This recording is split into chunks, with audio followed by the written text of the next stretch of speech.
ఇప్పుడు మీరు చూస్తుంది మ్యాక్బుక్ 2019 మోడల్ మ్యాక్బుక్ అండి. ఇక విషయానికి వస్తే ఇప్పుడు మీకు స్క్రీన్ పై ఒక గ్రీన్ లైన్ వచ్చి వెళ్ళింది కదా, అలానే ఈ మ్యాక్బుక్ కూడా ఒక గ్రీన్ లైన్ వస్తుంది. కాకపోతే మీ స్క్రీన్ తో పోల్చుకుంటే కొంచెం పెద్దది.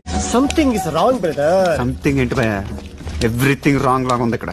ఇక విషయానికి వస్తే మా ఈ కస్టమర్ ఈ ఇష్యూకి కారణం బోర్డ్ ఫాల్ట్ ఏమో అనుకుని బోర్డ్ రిపేర్ చేసి పెడతామని మన దగ్గర తీసుకొచ్చారు. అయితే మన మ్యాక్బుక్ ఓపెన్ చేసాక ప్రాపర్ డయాగ్నోస్ చేసాక మనకు తెలిసింది ఏంటంటే ఇది బోర్డ్ లో ఫాల్ట్ కాదు, ఇది స్క్రీన్ లో ఫాల్ట్.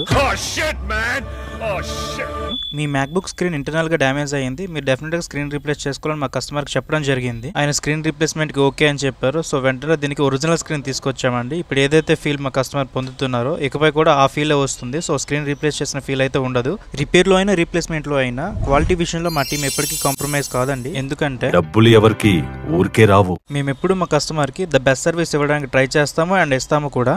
ఇది స్క్రీన్ రీప్లేస్మెంట్ చేసినాక వీడియో అండి. స్క్రీన్ రీప్లేస్మెంట్ చేశాక క్వాలిటీ చెకింగ్ చేసుకొని మ్యాక్బుక్ తో పాటు పాత స్క్రీన్ కూడా కస్టమర్ రిటర్న్ ఇవ్వడం జరిగింది. మీ మ్యాక్బుక్ కూడా రిపేర్ చేయించుకోవాలనుకుంటే కింద నెంబర్స్ కి డయల్ చేయండి. మీరు ఎవరైనా సరే రిపేర్ చేయించుకుందాం అనుకుంటే త్రూ కొరియర్ ద్వారా కూడా పంపించవచ్చు.